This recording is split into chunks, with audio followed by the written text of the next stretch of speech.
Again, sorry, my camera just stopped.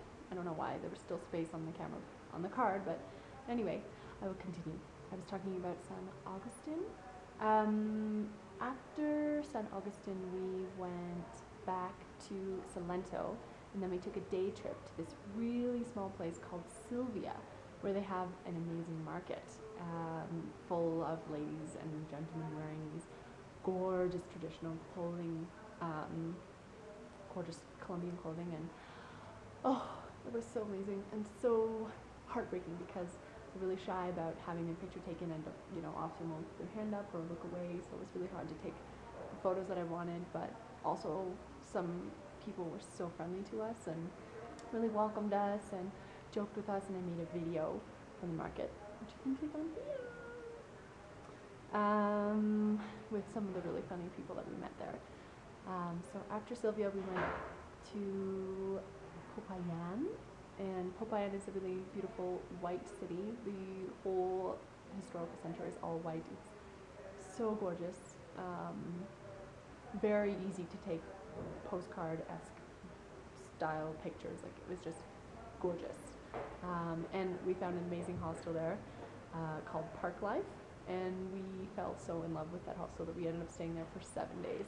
We only planned for 3, but we stayed for 7 or maybe even more. We loved it so much. Sometimes you just find the right hostel with the right bed and the right view for you, and you just need to stay.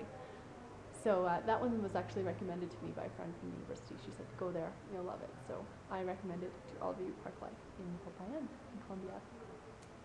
After Popayan, where did we go? I think that was the last stop. Oh no, we went to one more place.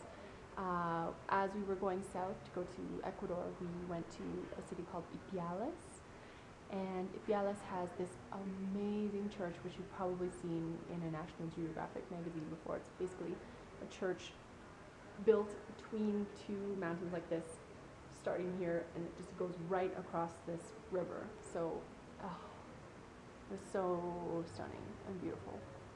I'm so glad we went there, but it was freezing cold. We could see our breath in our hotel room, so we were both like sniffling and shuffling and wearing our llama sweaters. And no, we didn't have these yet. We were hoping, where's our alpaca sweaters? It was so cold, but yeah, it was worth it for that church. It was really, really worth it. So that was our last stop in Colombia. That's very close to the border of Ecuador, so we went to Ecuador after that, and our first stop in Ecuador was Otavalo, which had the market, which is where I bought this adorable little llama sweater, which I wear all the time because I need it. It's getting a little chilly in certain places, so I use it every day. Otavalo market, I made a video from the Otavalo market, which you can click on here. And Otavalo was really cute little city. Really enjoyed the market. I just love markets and handmade things and jewelry and clothing like this, and it was just stunning. Really, really loved it. I wish I had more time there, but we went on a Tuesday. Apparently the Saturday market is the big one, but we went on a Tuesday and we basically had the whole market to ourselves, which was really nice for us. So yeah, we probably spent a good 5 hours just walking around really slowly there. So the Otavalo market was definitely a highlight of Ecuador for me. After that, we went to Quito, and from Quito we got a flight to the Galapagos Islands. I know, never in my life did I think I would go to the Galapagos Islands. It was always kind of like a crazy dream. But you know, as we were traveling south, we were meeting people coming up who had been there and saying, oh yeah, you know, it's actually not too expensive and really worth it. And so we were kind of thinking, you know, if we can find a reasonable flight and, you know, do it for maybe 8 to 10 days, it might be worth it. So that's what we did. We found a flight and flew right into Santa Cruz Island, and oh, Galapagos, just everything you would imagine that it would be. Like little adorable iguanas just sitting in the sun, getting warm, and learning all this stuff about all these animals who've adapted here to live in that specific climate. Like, you can snorkel with giant sea turtles, huge sea turtles, and sea lions, baby sea lions, zipping past you as you're in the water. Like, it was amazing. The water was so bloody cold though. I wish I'd had a wetsuit on. I didn't. It was so cold. I was just like, and all the underwater videos that I took were shaking because the water was so cold. But that's what allows all this amazing life to live there. So I have so many videos from the Galapagos that I have to share with you. I've made a few, so you can find those over here. But I have at least 30 solid other videos to make. So I think I might save that for when I go home and have my Mac and I can, edit it all together the way I'd like it to be. Because here I don't really do much editing. I can just do direct uploads because I don't have a good computer with me. So Galapagos, wonderful things happened there. Then we flew back to Quito. And where did we go after Quito? We took a bus straight to Mancora in Peru.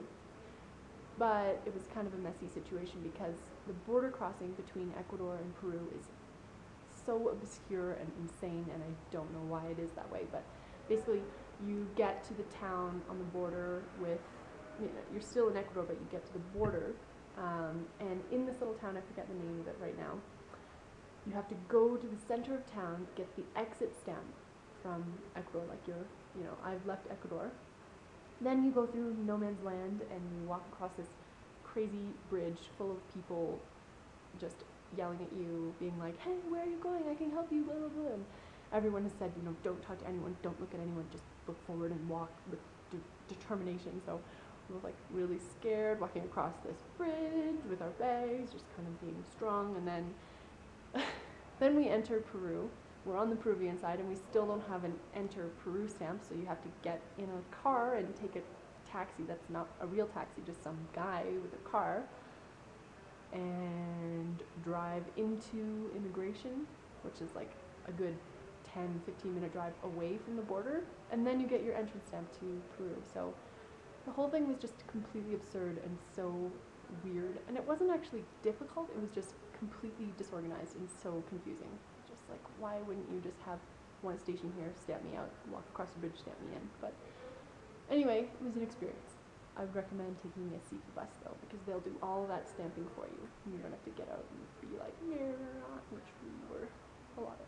So then anyway, we made it to Peru, we made it to Mancora, and that's where we celebrated my birthday. I turned 28 on September 18th, so we had a birthday celebration in Mancora, and actually we had a big night the night before my birthday, which is a disaster because then I woke up pretty hungover actually on my birthday itself, which was funny. But we ended up making some really, really special friends in Mancora and really loved it. It was just like another surf town on the coast and just watched people surf. And we also went whale watching, which is one of my dreams. I've always wanted to go whale watching, so we did, and it was so great. They were just like, you'd be just kind of looking at the sea, chatting with your friend, and then all of a sudden it's like, there's a whale right there. So I definitely want to do that again. I loved that so much. That made Mancora completely worth it for me. After Mancora, we went to a small city called Honchaco. We went to Honchaco, which is a very small beach town, very quiet, hardly any travelers there. And we saw these really interesting handmade straw boats. It was like the symbol of Honchaco. So they're all along the beach, and we saw people like surfing, and also these traditional boats, and then like right next to them, which was really neat. And we saw one of the best sunsets we've ever seen there. So that was great.